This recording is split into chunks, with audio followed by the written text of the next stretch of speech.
Welcome to this year's ATM virtual interviews before the show in Dubai, and I'm delighted to say that the guest we have with us today is none other than Ghaith Al Ghaith, CEO of Fly Dubai. Ghaith, welcome to the session today. Hey, hi John. It's nice to be with you again. Thank you. And I'm looking forward to seeing you face-to-face in Dubai in a few weeks' time at the show, of course. Ghaith, let's kick off by taking a reflection over the last year. Of course, we've dealt with 2 years of a challenge of COVID, and I think we saw a change in dynamics, maybe an improving trend in the last year, both for Dubai as a destination and for Fly Dubai as an airline. Do you want to tell us a little bit about how the last year was and what sort of evolution you saw taking place? Well, I mean, last year, of course, it was tough for everybody, and you know, we've had the second year of the COVID. Luckily for us, in the United Arab Emirates and in Dubai, especially, we have started welcoming people back. Probably 6 to 9 months prior to the start of the year.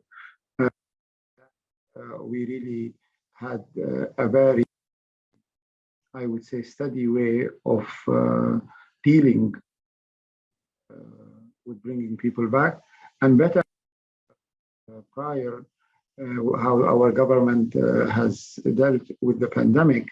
We really had a very good, successful, effective way of dealing with the pandemic in the United Arab Emirates. So when the year started, we were ready to even welcome more people. The only problem was, you know, the reappearance of COVID in certain places and the cancellations or the restrictions being applied. So the more restrictions were reduced, the more places we could flow to, and more people could have visited Dubai. And also in that year, we were also fortunate enough to have our beloved MAX back in April. So starting from April onward, we welcome back our MAX, and we had, of course, 14 aircraft grounded at that time. And we also made a decision with the return of the MAX that we had to ramp up our introduction of new aircraft of the MAX. So we've taken, we were planning to take about maybe 12 or 13 of them that year. Eventually, we managed to get only 11, mainly due to the restriction of the actual delivery of aircraft. So we've taken 11 new aircraft. So the scene was set for very strong growth, and coupled with the fact that the United Arab Emirates and Dubai was welcoming people to travel, that really gave us a boost. So starting in the summer of 2021, the United Arab Emirates resident and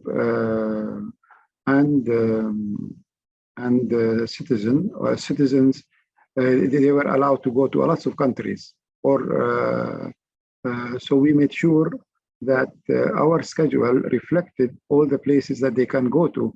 So we introduced lots of summer destinations like Mykonos, Bodrum in Turkey. And so that it really gave us a good boost. All in all, sounds like it was a very good start. Sounds like a very good start, Ghaith. And I just wanted to draw you out on a couple of points and then come back to a couple. I mean, as you said, Dubai itself was very welcoming and open and careful. And as you know, I came down for my first visit in the autumn and saw that, and it certainly felt very secure, but at the same time also you could relax and enjoy being there. I guess also you had the Expo 2020, which I also was lucky enough to visit. That must have boosted not only visitors for Dubai, but also for you from many places where people could travel. Okay, absolutely. Actually, that was my punchline. You okay. You know, the Expo has been wonderful. it's really activated the imagination of all of the people in the country. Everybody supported it, and we had people coming from all over the world. I mean, to have beaten the record of the 20 plus million that were target is a huge accomplishment.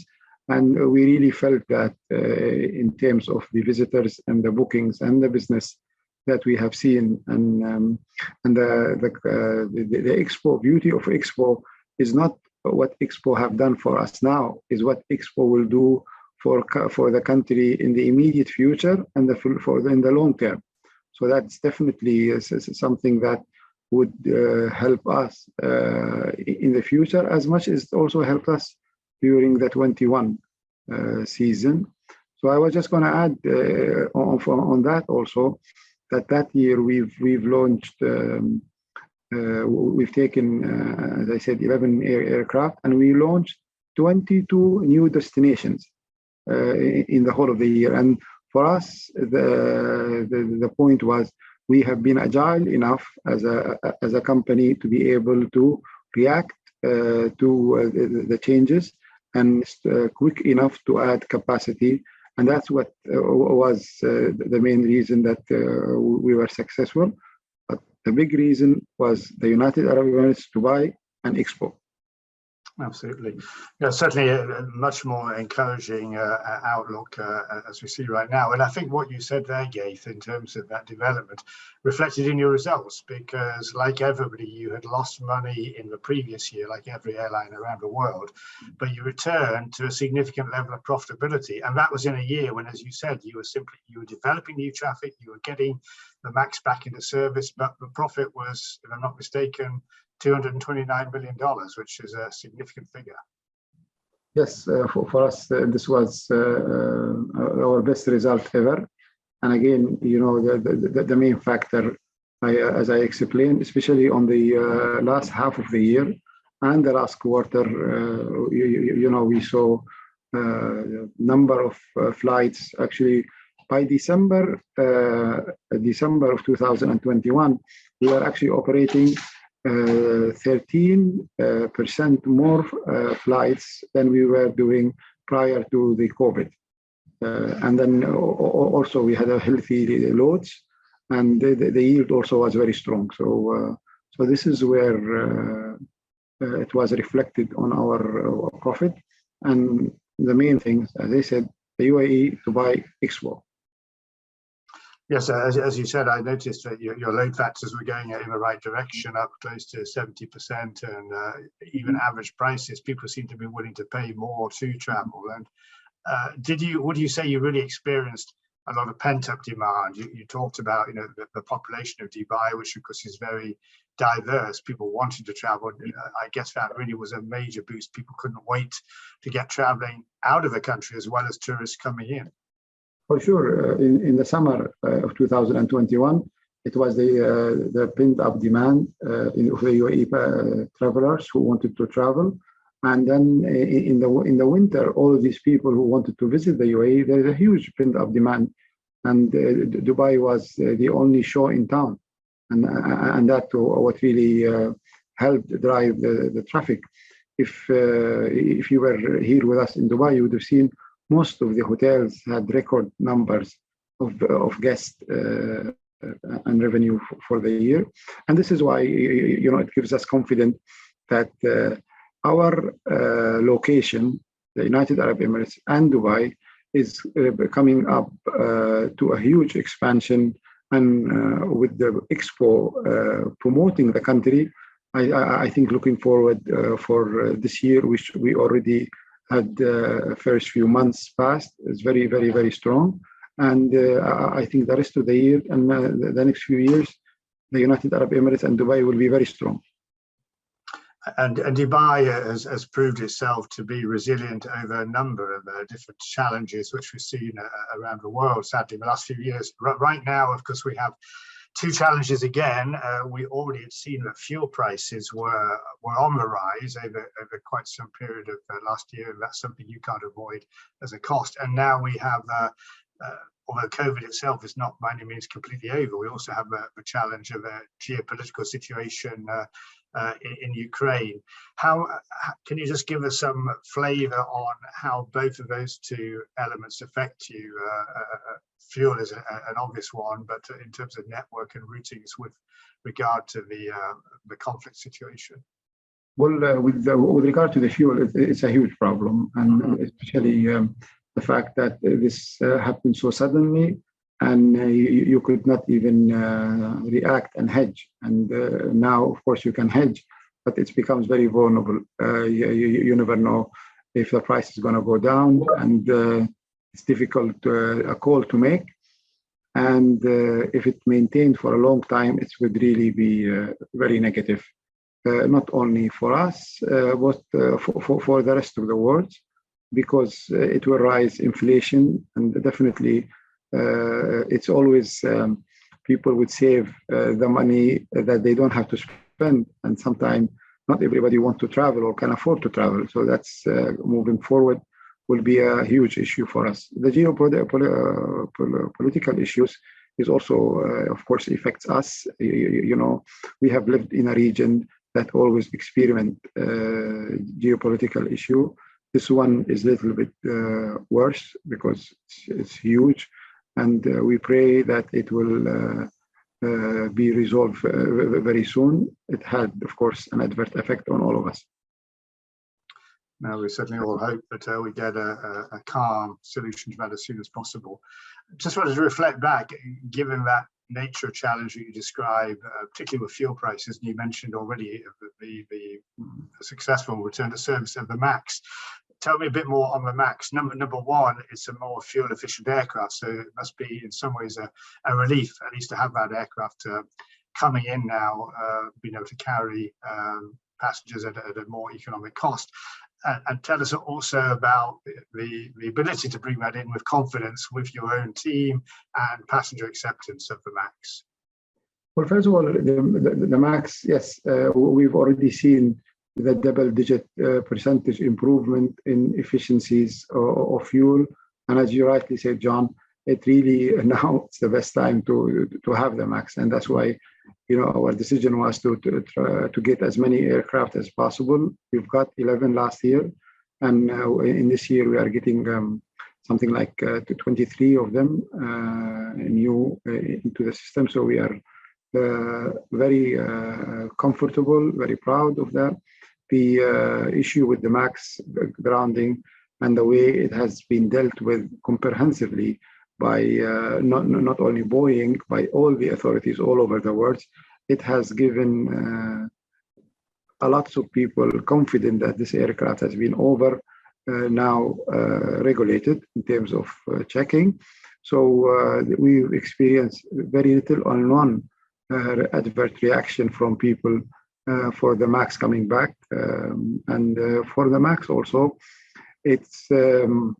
it hosts our new look and feel for the airline. So we have the new business class and economy class, the flatbed in business class, which we actually were missing for 2 years. So to have that back and be able to showcase it to our customer has been a big success for us. We've been getting a lot of big reviews.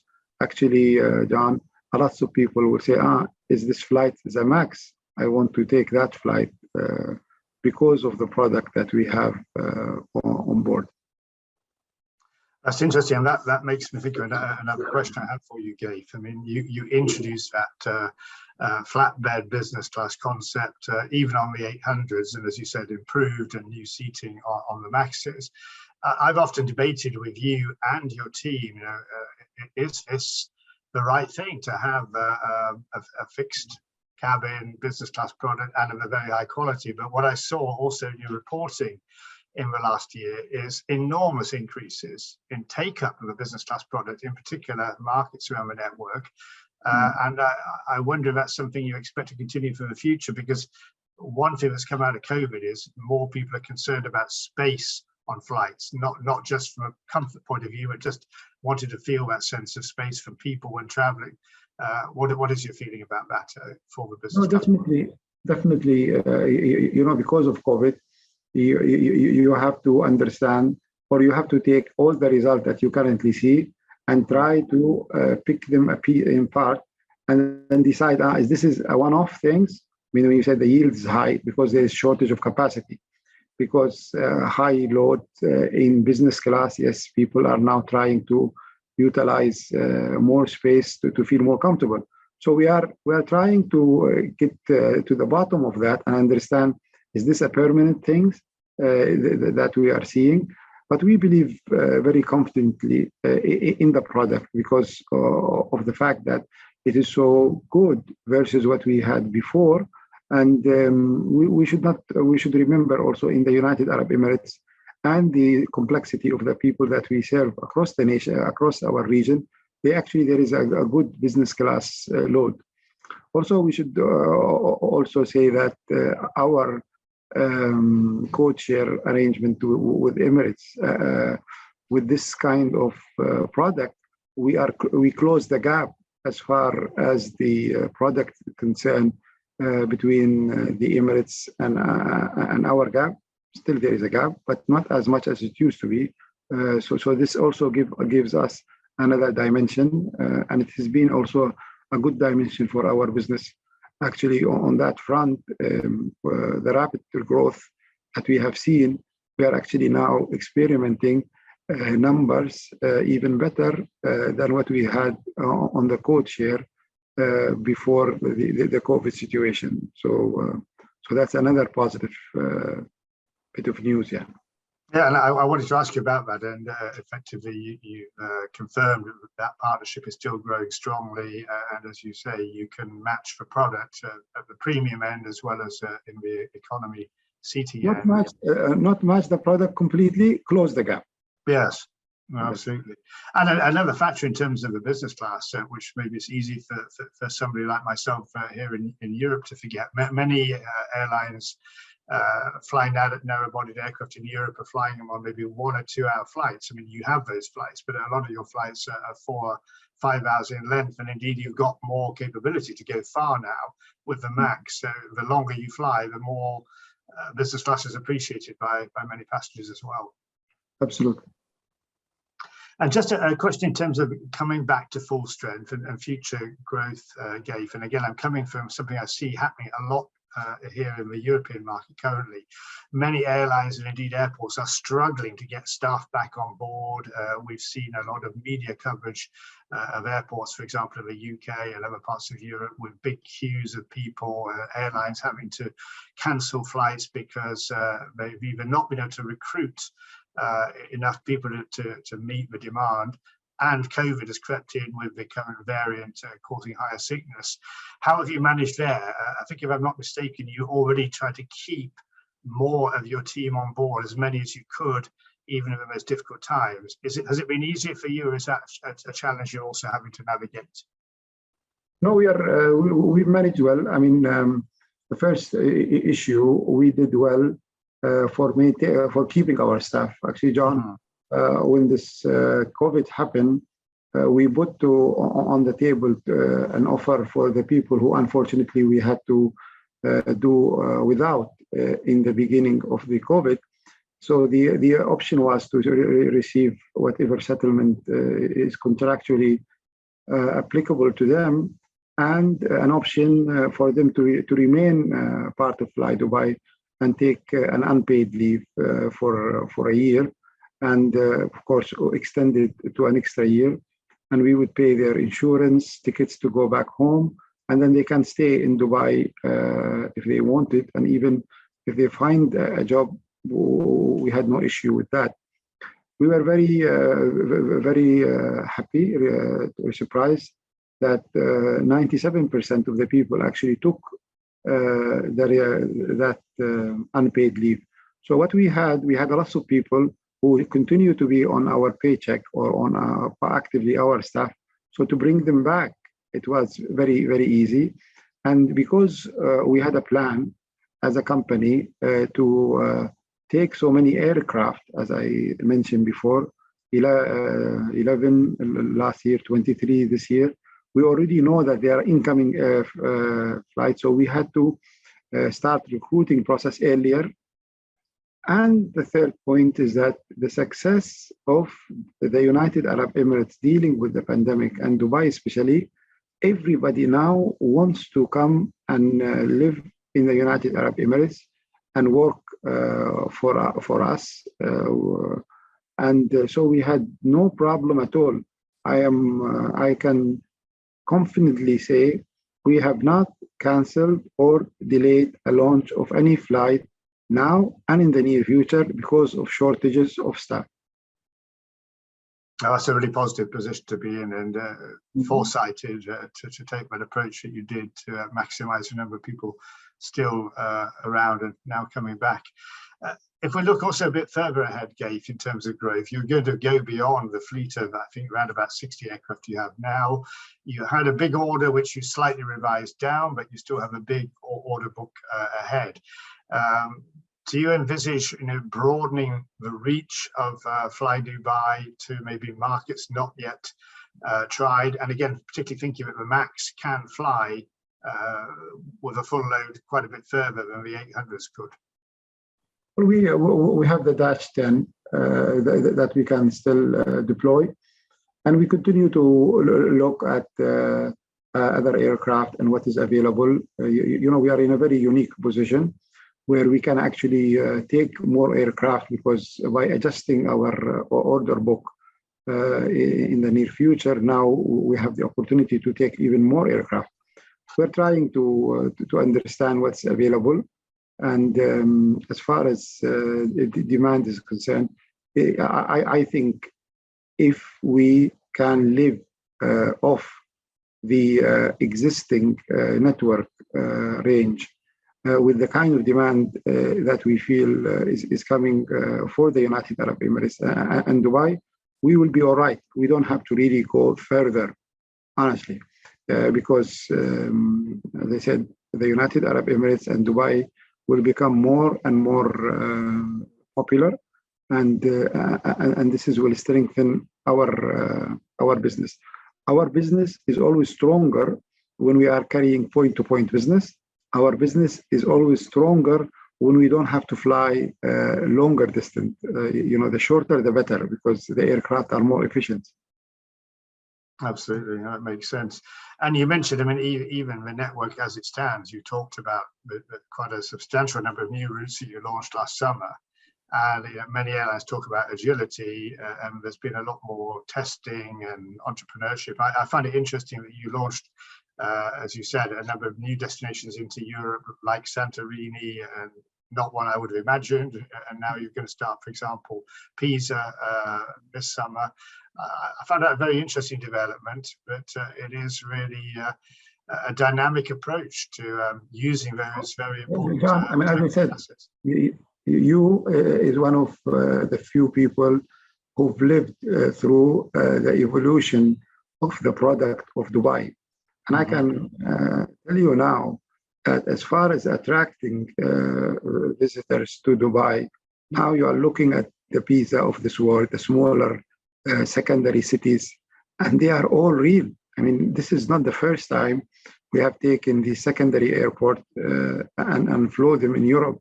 And there will be more of these cities available or can be served by us, because they will be more attractive for business from Dubai.